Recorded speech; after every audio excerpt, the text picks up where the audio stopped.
You see that little lick she did when she got close? That means she was ready to pounce. Instead, she just licked her lips.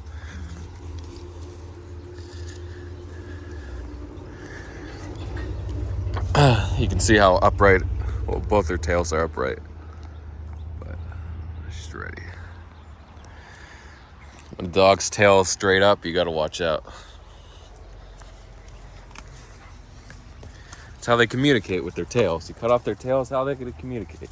I guess their ears as well. Their backs, the ridge over their back. Their hackles. Anyway. Shout outs to some people who commented on yesterday's vlog. Foundation, thank you for the comment.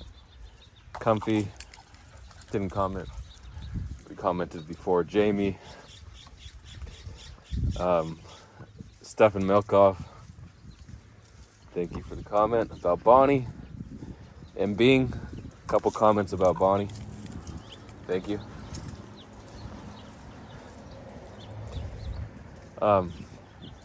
So, I'm going to do a short vlog today, not like the longer vlogs yesterday. I tend to make the BSV a little longer, in the 40-minute range. Every day, you wake up and you battle issues, or do you wake up saying, today is going to be a great day? How do you wake up? Well, usually when I wake up, I check crypto prices. And then I check the Discord to see what news I missed, see what pumps I missed, right? Then I check my NFTs. I check the tree NFT because it's exciting. It was hyped. Let's see what the floor is. So it's double-edged sword. Most of us are holding, actually a lot of my viewers are holding one tree NFT, right? So when it goes up, you're like, damn, finally it's going up. Or when it goes down, you're like, damn, and then it bounces. It bounced at 15 ETH. Now, one just sold for 20.88 ETH. One guy actually bought two for 19 and 20, I think. But, like, damn, I should have bought one at 15. And I'm thinking, damn, I should have bought 10 whitelists for 1 ETH when I had all those offers and DMs. And no one was interested in minting, right? I think the majority, maybe half of all MAD 5 and above, didn't mint. I'm not sure if it's that high, but a lot of people chose not to mint. Just because 5 ETH was a lot. Most people in MAD don't trade the first second news, so they don't need the NFTs, right? And a lot of people are just buying because they want to be on the insiders. They hope the NFT goes up with subscribers, news trading becomes more popular, yada yada, more exit liquidity for Hyuk and Smee and Professor Landy and Runes and everyone else. Whoever's there. Ikata sometimes gets the news a couple minutes early. Posts in Madword in the Insider Lounge. So that's good. So you can be exit liquidity for Turkish news traders. But Haliflex really doesn't get the news in the first few seconds. But I think he has the NFT anyway. Karen has the NFT, but he's looking to sell for 25 ETH supposedly. A lot of people looking to flip. So, yeah, the reason I didn't buy more than one NFT is I just didn't think there were that many people trading in the news. But then, all the people speculating on the NFTs, I didn't think about those people versus the people just trading the news, where $500 a month would have, like Zoomer, would have been much cheaper. But Zoomer bought the NFT and flipped it for 15 ETH, so he made 10 ETH. Crazy. And Dion, the ultimate flipper, he sold his first one for 6.66 and then got a MasterCard and Rohan to give him the whitelist so he could mint for him. Then he gave him a cut.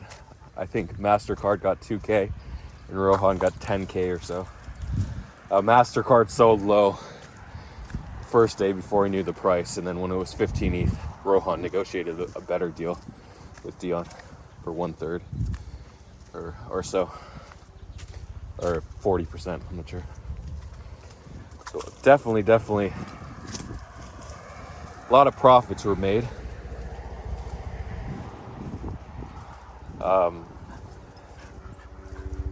the MasterCard, because he's young, the money doesn't mean a lot to him, like $2,000 versus $10,000. I think he could have got a lot better deal.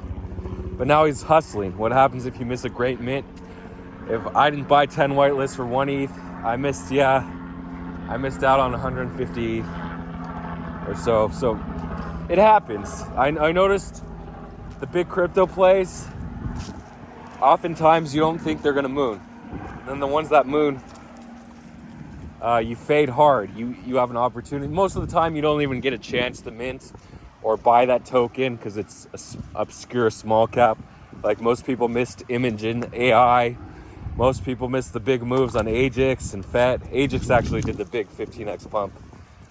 I think that was the biggest mover on Binance from bottom to top. CFX had a great pump from 3 cents to 2.9 cents to 36.66 cents. So what is that, 13x or so? Wow, did I say 13x? I meant 12 and a third x. But Ajax was the winner, then CFX, and then a lot of ACH did a nice pump from about 1 cent to 5 cents, 5x. So, yeah, the biggest misses are from not believing. So, what else can you do to assure yourself that you catch these big pumps? Well, I was looking at the people that minted owls, the people that minted like 100 owls for $5 each. Most of them sold it for like $30 or $50, $60. They didn't hold all the way to $1,000 to $600. But why'd they sell so early? Why didn't they hold? Because I looked at their mint history, their transaction history on Etherscan. They were minting hundreds of different NFTs a week and just hoping to catch one. They had no specific alpha for catching it. So most of the time, there's no specific alpha for catching a huge pump. You just have to dip your toes in everything. And to do that, you have to have a lot of money, right? Or you can throw $5, $10 here and there. You can do it that way. But once in a while, there are people who only mint a handful of NFTs and catch the big ones. There are those people, but the majority of the people who catch them have dipped their toes in every single NFT. Unless you get lucky on one, you can do that. Sorry, the water's here, so it's hard to hear. So you have to be super active in crypto. And the best thing is, if there's a lot of popularity around something, that drives the price of any NFT or token, right? The more people interested, the more news spreads. Oh, sun's coming down a little. It's behind the clouds. It should pop out in a little bit. Then we have more activity, more price pump. Imagine it. Imogen AI started as nothing, and then the crypto traders returned after New Year's, and we had the big January pump. I sent Imogen AI 300x from the bottom, from 0.00178 to 0.4 or 0.5 to 300x. And it's just like that sometimes. So what's the strategy now? Have a lot of money and buy everything, or look for the things that have the most hype and get your hands involved in those, on the cheap ones. Well, obviously, I'm not sure if this is weakening. One of these days, I'm just gonna fucking lose my shit and it's gonna break. I know that.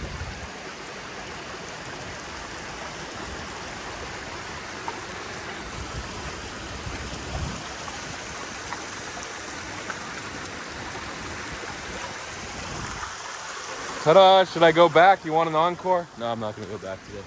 I'm not going to give it to you. So, obviously, the best strategy is to find the things that are the most hyped and mint them or buy them near the bottom. Well, the thing is, they're not the most hyped at the bottom. And if they are, they usually mint out fast. They're whitelist only.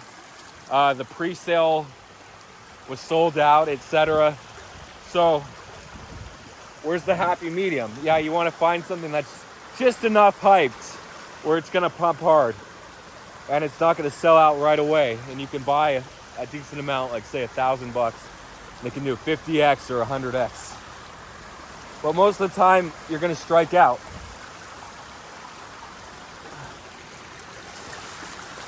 So again, you want to find the happy medium. This is nice. The sand in the water, so nice here. I first came here 2020. So what happened, the fires, the Malibu fires of November 2018. We also had fires in Northern California, the campfires. They wiped out all the vegetation, all the old trees, and a lot of newer trees. So it cleared up this area. This used to be all trees in here, and you would have to walk through the trees. But they got wiped out, so now this area opened up, and in 2020, I came here with the kids, and I walked through this. It's nice. Kids were little, smaller. So the fires, something that were so destructive at first. All these houses burned. I think we lost like 2,000 houses.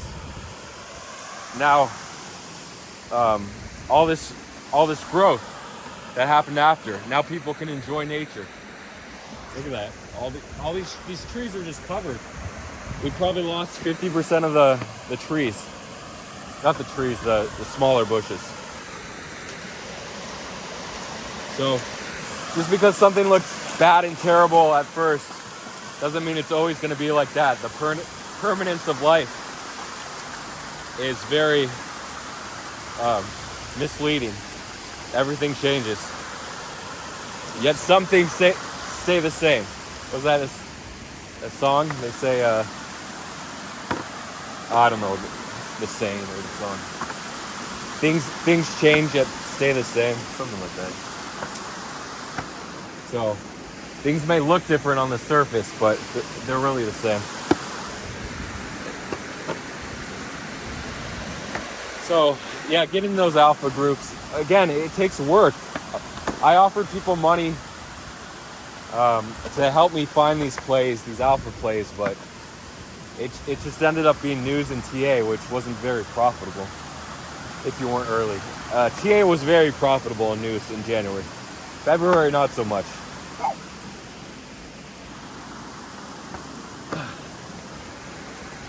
Guys, don't go to the road. Go here. Come on, guys.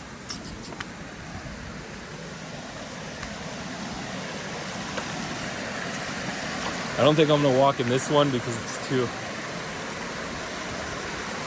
thick. Like I could walk right here, but then I don't want to step down there.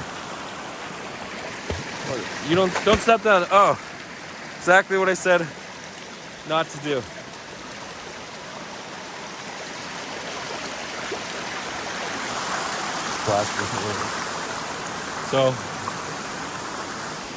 So remember, your situation now isn't going to be the situation in the future.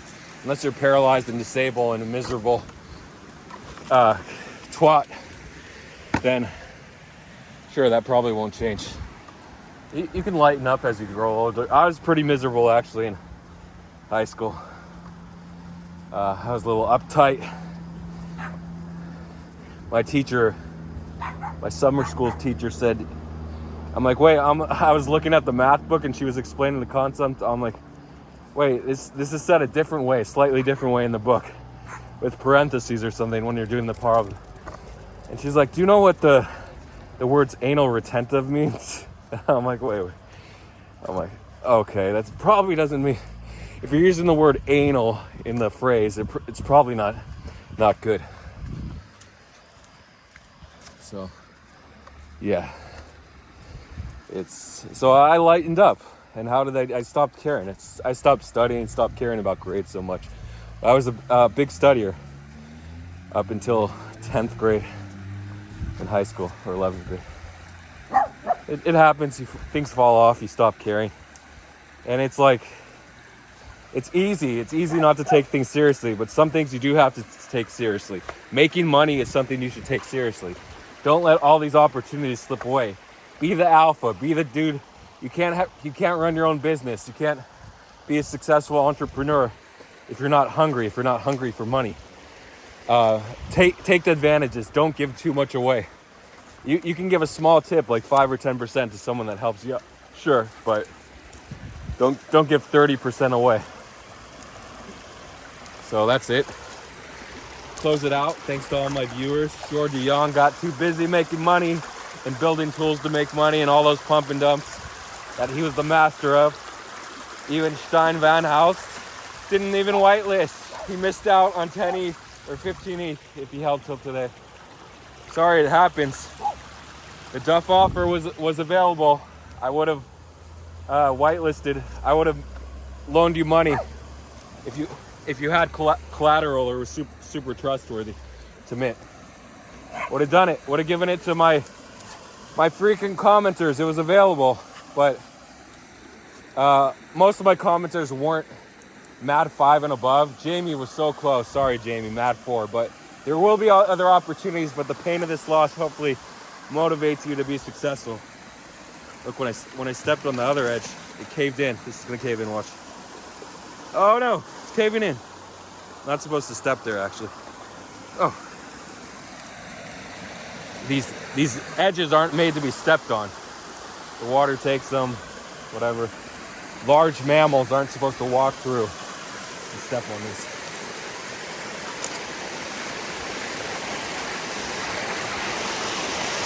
I don't know if I can step on this pipe. This pipe's definitely not made for stepping on. Oh, my pants got soaked. I got ripped. Hey guys. This is cool. Usually you have the large space or depth between the rock formations and the water. It's cool. All right, see you guys later. Feel free to reach out for me. Don't give up. We have hundreds of opportunities every day, especially in crypto. Just go for it. Do the research. But you got to take risk. If you don't take any risk, you're not going to make money. You can borrow risk from people like me. That's how you take risk without... that's how you make money without taking risk. Good luck to everyone. But if you're not an alpha finder, then why would I absorb your risk for a share of my reward, right?